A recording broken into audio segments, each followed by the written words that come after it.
and I'm going to do a test on the Dometic RTX2000, which is a 12-volt air conditioner. It's 88 degrees outside right now, and we're just going to see how long it takes to cool this unit down.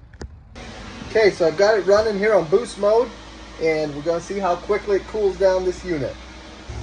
All right, guys, it's been 15 minutes, and this unit is nice and chilly. It's 69 degrees.